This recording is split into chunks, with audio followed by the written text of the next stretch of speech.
Olá, vamos falar de uma atualização que vai mexer, e muito, com a nossa prática clínica no tratamento da hipertensão arterial sistêmica, a famosa RAS. O SUS tem um novo arsenal terapêutico definido por uma portaria agora para 2025. A grande pergunta é: o que muda no nosso jeito de tratar? Vamos mergulhar nisso juntos. E para não ter dúvida, toda a nossa conversa de hoje tem uma base muito sólida, viu? A gente está se baseando diretamente no quadro 7 da nova portaria do Ministério da Saúde. É esse documento que vai ser nosso guia oficial, nosso norte, para entender direitinho quais são as cartas que a gente tem na manga a partir de agora. Ok, nosso roteiro de hoje é bem direto. A gente vai dar uma olhada geral nesse novo arsenal terapêutico, depois vamos focar nos pilares do tratamento inicial, aí a gente parte para alguns cenários clínicos mais específicos. Vamos falar também do manejo daquela hipertensão resistente e, por fim, fechar com os pontos-chave que todo mundo precisa levar para a prática. Vamos lá! Então, começando pelo começo, a visão geral. Que arsenal é esse? Quais são, de fato, as ferramentas que o SUS coloca na nossa mão agora para a gente enfrentar a hipertensão no dia a dia? E olha, a primeira coisa que salta aos olhos é a variedade. A gente está falando de 11 classes terapêuticas diferentes. Tem de tudo aqui, desde os nossos velhos conhecidos como os IECAs e os BRAs, até aquelas opções para situações mais, digamos, mais cabeludas, como os vasodilatadores diretos e os alfa-bloqueadores. Pensem nisso como a nossa nova caixa de ferramentas completa, tudo oficializado pela portaria. Certo, mas com tanta opção na mesa, a pergunta que fica é: por onde eu começo? E felizmente, a portaria não nos deixa na mão. Ela dá um direcionamento bem claro sobre quais são os pilares, a base do tratamento inicial. Se tiver um número para a gente guardar na cabeça, é este aqui: 5.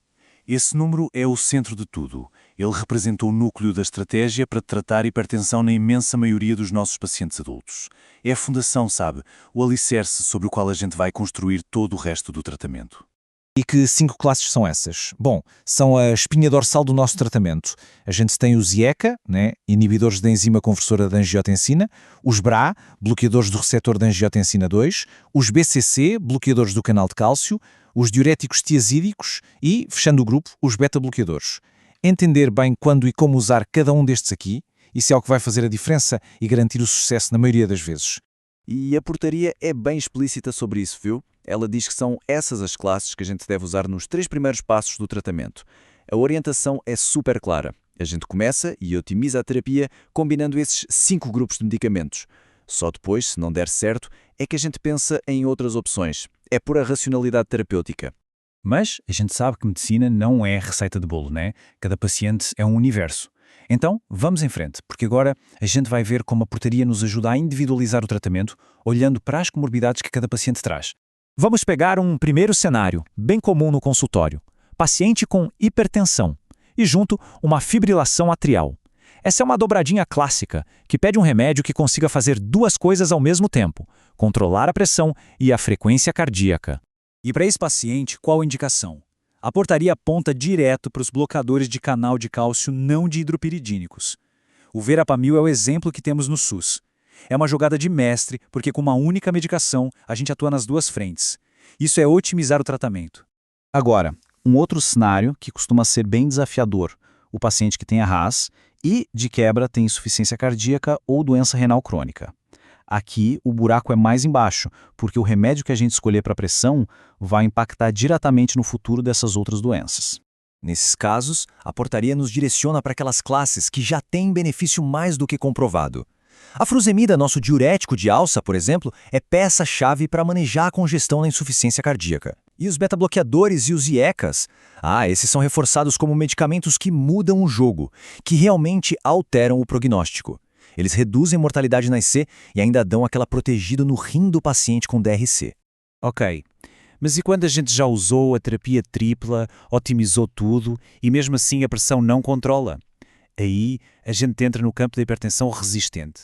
E isso, sim, é um desafio e tanto na nossa prática. É nesse cenário complicado que a portaria mostra as cartas na manga, as opções estratégicas. A espironolactona, por exemplo, que bloqueia a aldosterona, ganhou uma evidência científica gigantesca nos últimos anos. E claro, ainda temos as opções mais clássicas: metildopa, doxazosina, hidralazina. Mas atenção, esses são medicamentos de quarta, quinta linha. A gente só vai pensar neles quando aquela terapia tripla, bem otimizada, não der conta do recado. Percebem a lógica do documento? É bem clara. Essas classes têm um lugar específico: o tratamento da hipertensão resistente. Foi criada uma hierarquia, um passo a passo terapêutico bem definido. A mensagem é essa. Primeiro a gente esgota todas as combinações possíveis com aquelas 5 classes principais. Só depois a gente lança a mão dessas outras opções.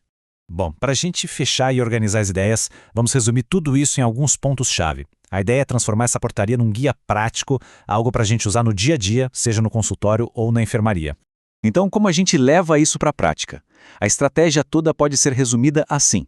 Passo 1, dominar completamente aquelas 5 classes de primeira linha. Elas são a base. Passo 2, individualizar. Olhar para as comorbidades do paciente. Ele tem IC, DRC, fibrilação atrial? Isso vai guiar a escolha. Passo 3, reservar. Guardar aquelas classes mais específicas para os casos, e somente para os casos, de hipertensão resistente. E o passo 4, o mais importante, usar essa portaria como nosso mapa, a nossa bússola para a gente prescrever com segurança e eficácia no SUS. E para a gente terminar, fica uma reflexão. Agora que a gente tem esse arsenal todo em mãos, o nosso grande desafio vira uma arte, a arte de combinar os medicamentos. Então a pergunta que eu deixo no ar é: como a gente pode otimizar a sinergia entre esses fármacos para conseguir de verdade controlar a pressão daqueles casos mais complexos que batem a nossa porta todo dia? Fica aí o pensamento. Muito obrigado.